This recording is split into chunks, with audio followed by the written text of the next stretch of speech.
Halo, selamat pagi adik-adik semua. Kita bersyukur karena sudah 3 hari kita bersama-sama mengikuti sal ini. Dan tiba saatnya kita memasuki pada hari yang ketiga. Dan langsung percaya bahwa kita semua terberkati dengan acara ini.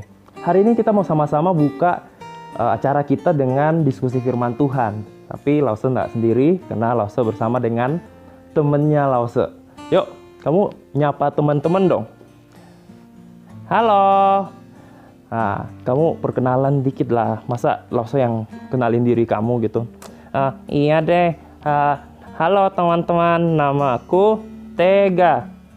Nama aku unik kan? Karena ada kepanjangannya tuh. Oh, ada kepanjangannya. Apa kepanjangannya? Tetap ganteng.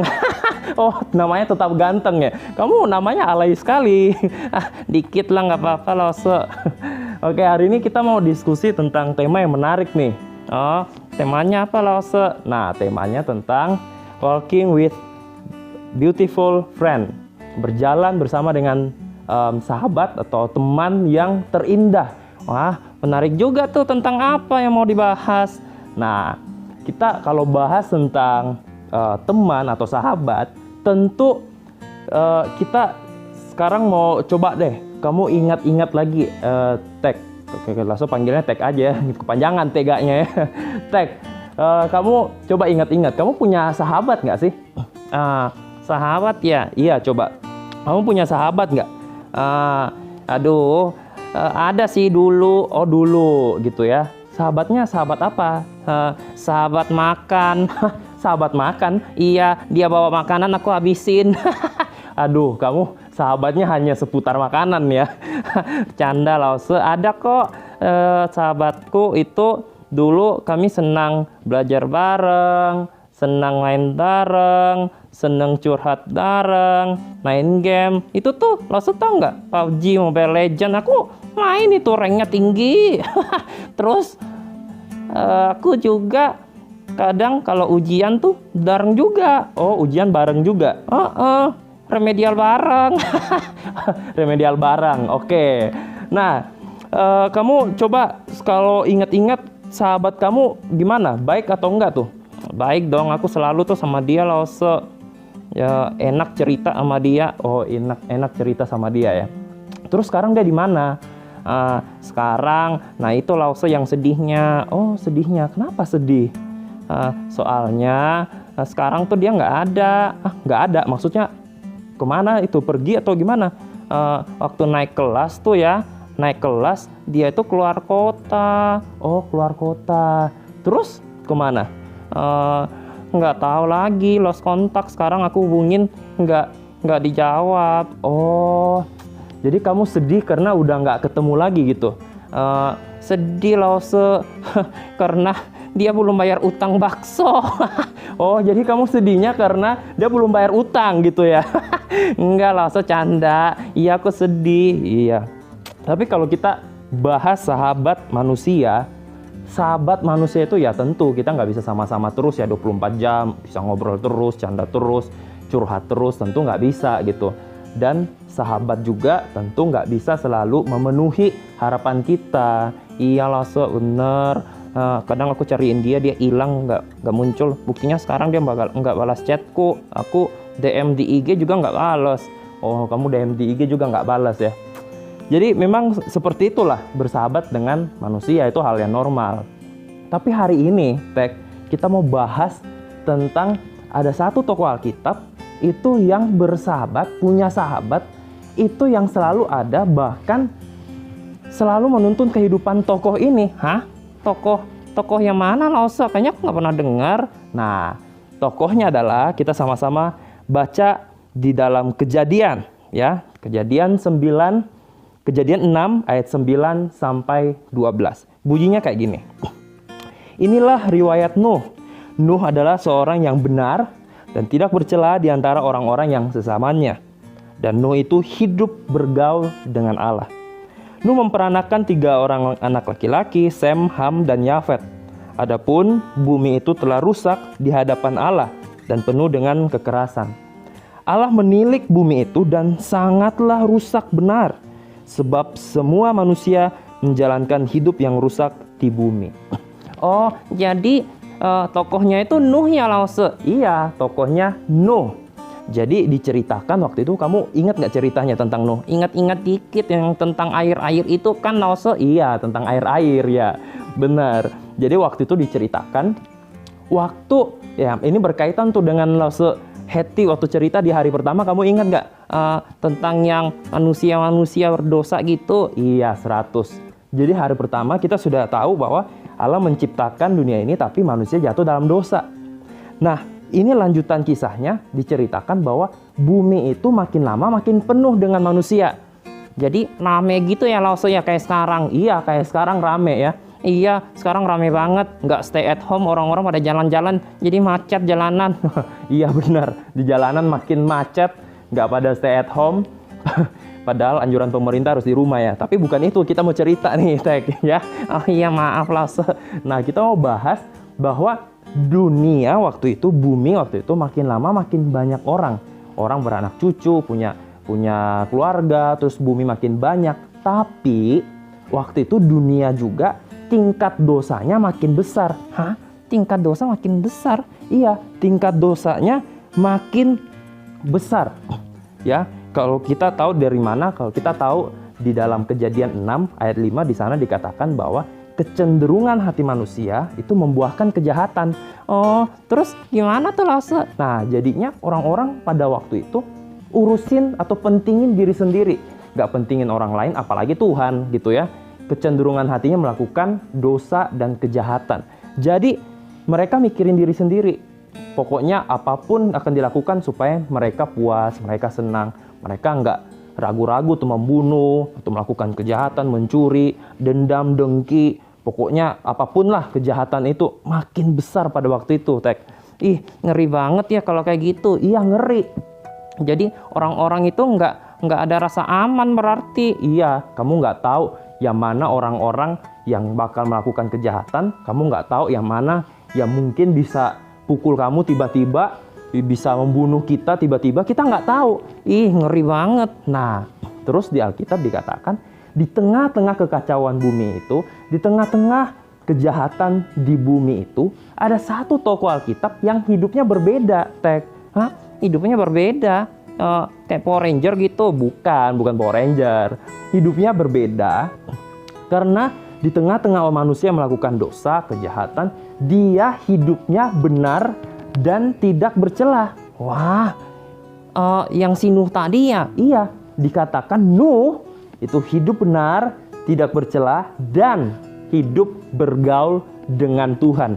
Wah, keren banget ya si Nuh ya. Lause, aku mau dong kayak Nuh. Kok bisa sih dia kayak gitu? Nah, Nuh bisa seperti itu kalau kita lihat di dalam Alkitab.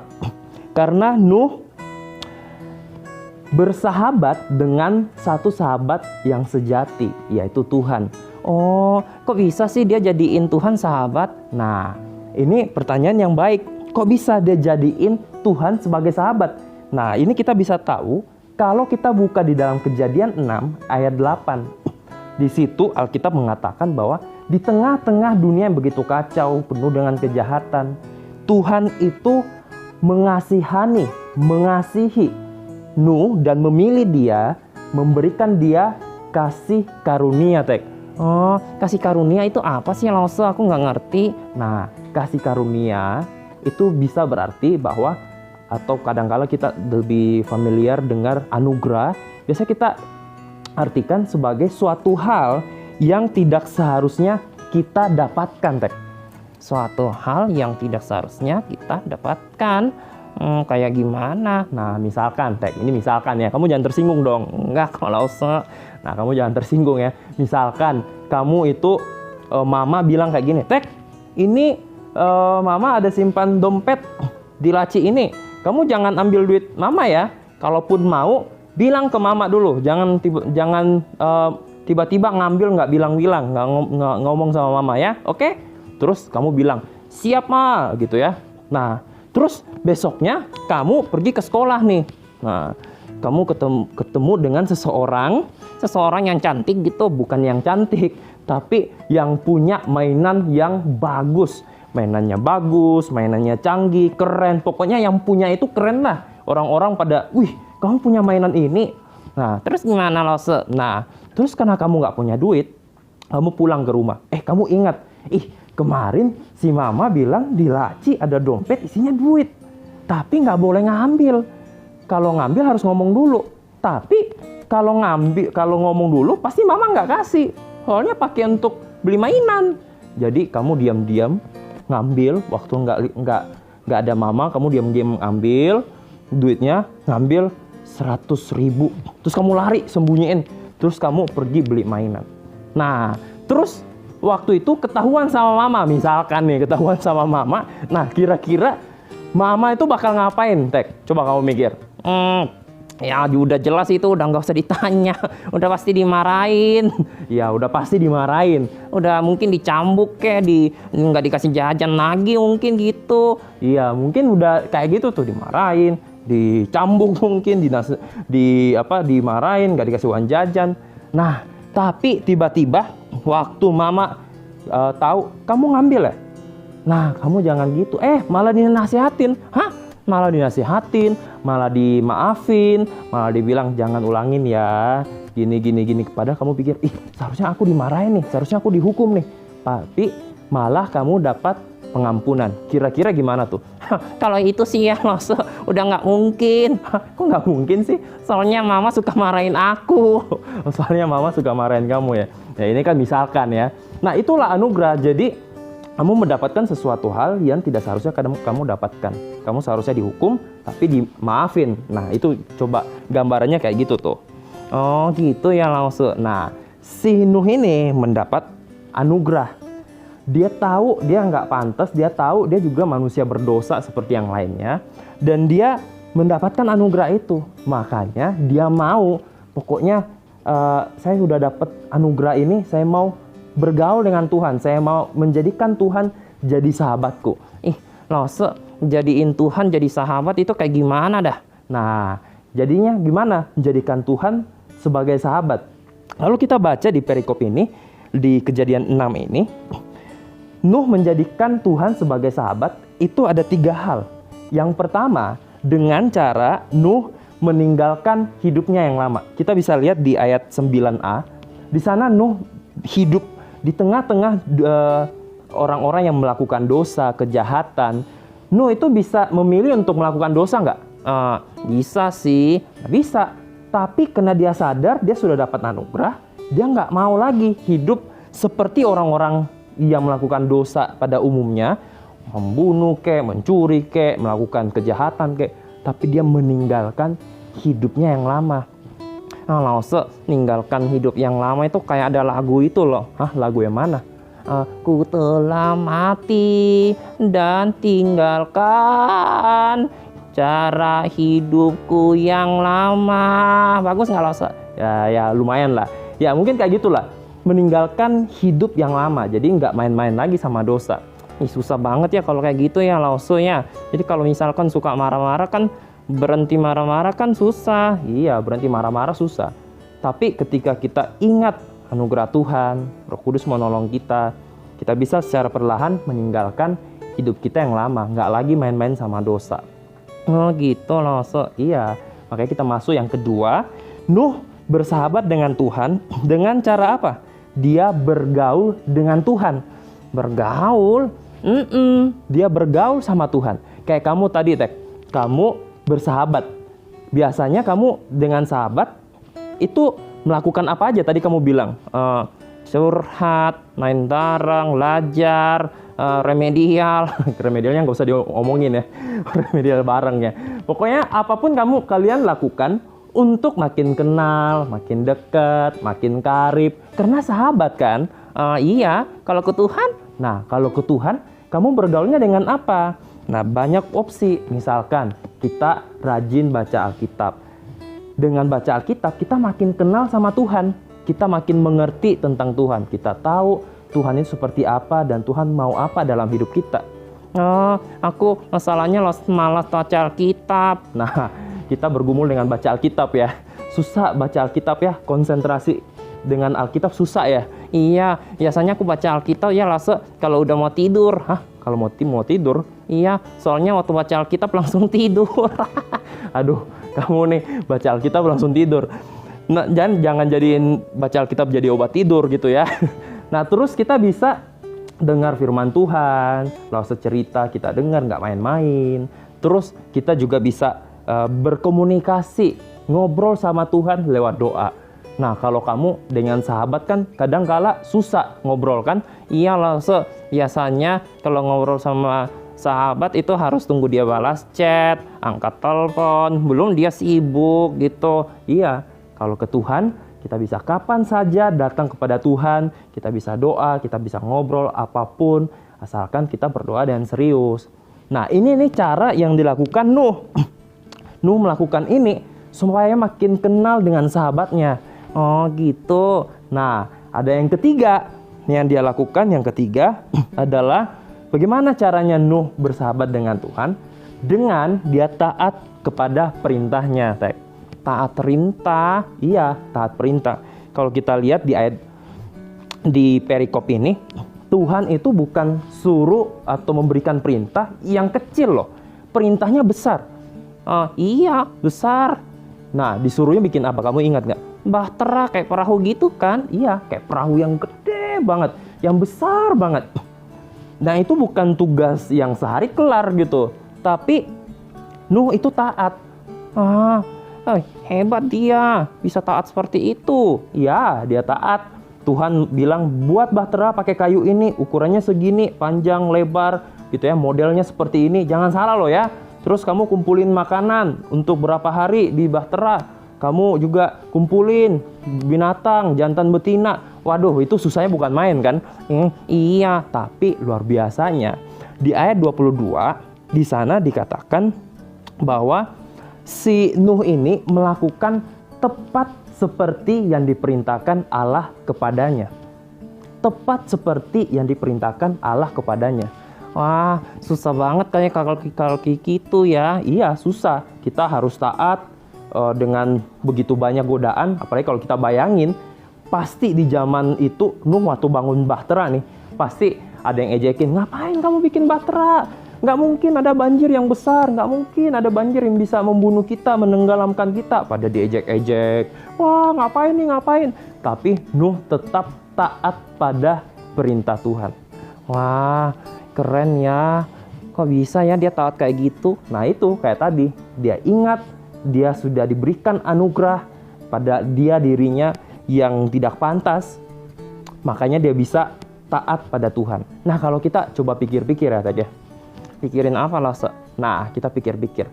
Kita sebenarnya itu nggak jauh beda dengan orang-orang di zamannya Nuh gitu. Kita ingat ya lah, saya waktu itu cerita di Kejadian, itu semuanya manusia itu pada melakukan dosa. Dan kita itu nggak ada bedanya dengan orang-orang yang melakukan dosa itu. Coba deh, kita pasti cenderung melakukan dosa kan. Ya udah jelas ya Lause. Kadang kala itu ya Lause, kalau disuruh belajar sama orang tua, lebih pilih main game. Lebih pilih main game ya, nggak mau taat sama orang tua. Ya pakai banyak lah contoh-contoh. Misalkan kita cemburu, kadang kala kita juga berantem sama adik sendiri. Karena apa? Kita masih menyimpan ya dosa itu sendiri. Kita bergumul dengan dosa. Nah, tapi ingat nggak kemarin Linda bilang bahwa Tuhan itu justru datang ke dalam dunia menjadi juru selamat bagi kita. Itulah anugerah. Mirip-mirip dengan Nuh yang mendapatkan anugerah pada zamannya. Oh iya juga yang langsung kalau dipikir ya. Kita dapat anugerah dari Tuhan ya. Iya, Tuhan datang ke dalam dunia menjadi juru selamat menyelamatkan kita. Nah sekarang yang jadi pertanyaan, mau nggak kita bersahabat dengan Tuhan seumur hidup kita? Oh yang 3 hal tadi ya? Iya 3 hal tadi. Kamu ingat nggak? Ingat dong langsung ya. Yang pertama itu apa ya langsung? Yang pertama tadi kita meninggalkan hidup kita yang lama. Oh iya itu aku ingat. Nah yang kedua ini apa namanya?